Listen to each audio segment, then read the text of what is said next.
Good morning, everybody. We have a rare victory today for free speech. So, in the UK, in the Court of Appeal, a case came before the judges today of a teacher who had been fired 6 years ago for posting things on social media which were critical of LGBT ideology, particularly transgender ideology.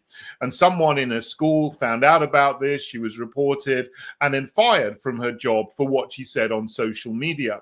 Now, there's been a 6-year legal battle to bring this case before the Court of Appeal as it is today.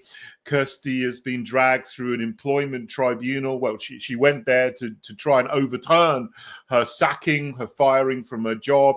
That was dismissed. She went to an employment tribunal appeal. It was dismissed. And now the case has been brought before the appeal court by my friends in Christian Concern and the Christian Legal Centre. And they've done a fantastic job in persevering in bringing this case through the different courts and persevering and not giving up when there was a setback and a knockback by what you can only call activist judges who upheld the right to fire somebody because of what they post about gender ideology on social media. But that's been overturned today, and Christian Concern have issued a press release, which I'm just going to put onto the stage here. It's put onto the screen here. It's a long press release. I've only got the first quarter of it here, but I'm just going to read this through because it's really a good explanation of what happened in the legal battle. Victory for freedom. Obviously, this is fantastic. Christy Higgs wins as Court of Appeal rules dismissal for free speech being illegal. Okay. In a seminal judgment for Christian freedom and free speech, the Court of Appeal has reversed a ruling which defended the dismissal of Christy Higgs from Farmers School in Gloucestershire for raising concern on Facebook about extreme sex education and transgender ideology being taught at her son's Church of England primary school. Well, any good parent would express concern about the type of things which are going into classrooms in primary schools, which the fake Conservatives introduced in England. Of course, Labour did that in Wales. The SNP did that in Scotland. There are terrible, horrible things, degenerate things going into kids' minds, and any good parent, any good Christian would speak out against it. Anyway, I'll carry on. The groundbreaking decision handed down this morning by Lord Justice Underhill, Lord Justice Bean, and Lady Justice Falk re-examines and reshapes England's law on religious discrimination. The dramatic 6-year legal battle has been supported by the Christian Legal Centre from the beginning. Mrs. Higgs, 48, was represented in court by barrister Mr. Richard O'Dare. The ruling confirms that the Equality Act protects traditional Christian beliefs on social issues such as the opposition to the ideas of transgenderism and gender fluidity and opposition to same-sex marriage. Well, the Equality Act is normally terrible. It has been used to bring in inequality and stifle free speech for the last 15 years. So it's actually good that it is being used to reassert free speech now, especially for Christians, because religious groups, if you're on a certain religion, then you are considered to be have a protected characteristic. And mostly people who have used this have been Muslims and other religions apart from Christians. But now, for the first time, it seems, or perhaps nearly the first time, the Equality Act has asserted the right of Christians to state what they believe about marriage and biological sex and gender and what's happening in the classroom. And so, this is good. We're sort of like using the enemy's tools against them. So this is a great thing.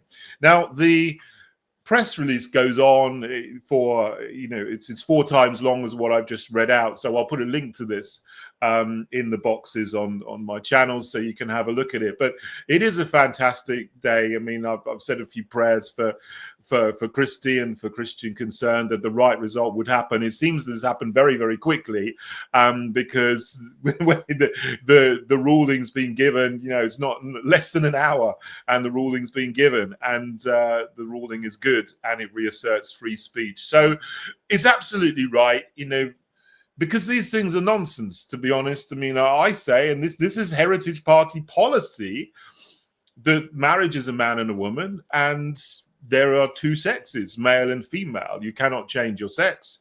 And gender ideology, this idea that there are 73 genders or 83 or 97, whatever, however many genders there are, it seems to change every day. This idea is absolute nonsense. There is no such thing as gender that is different to biological sex. And we should be teaching children that there are two sexes.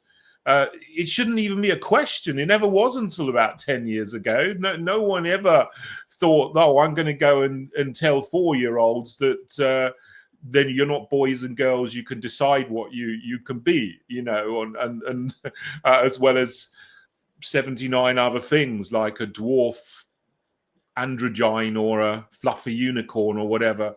Now these days they're bringing in furries. This is another thing to add to the madness.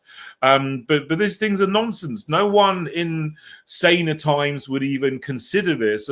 It's almost like we've had 10 years of extreme insanity where this has been pushed and pumped and promoted to everyone in society, and then rules have been created to say if you disagree with this, you're going to be cancelled, you're going to be fired from your job, you can even be visited by the police and be threatened with being dragged through the courts and put in prison. And this has happened. People have had visits from the police to check their thinking about transgenderism when they've just posted something on social media. And it's tyrannical, and it's insane. And this hopefully will bring us a step further back to sanity and back to establishing freedom of speech about things which are normal. And ultimately, it will be a step on the way to protecting our children from people who want to bring these kind of ideas to them, unscientific ideas, anti-Christian, anti-traditional ideas to children. We can push back against them, and then schools will once again teach children what the majority of parents in this country want children to be taught, which is maths, sports, music, languages, literature, not the idiocy of transgenderism. Russia and China are laughing at the West because what we're doing to our kids, and it needs to stop. So, Christie is a warrior in standing up against this, in affirming truth, and then standing up for the rights of everybody to say what should be said, just simple truth, and being prepared to fight this in the courts and not give up. So, massive congratulations to Christie and Christian Concern and the Christian Legal Centre, who have won a battle for free speech today in the Court of Appeal.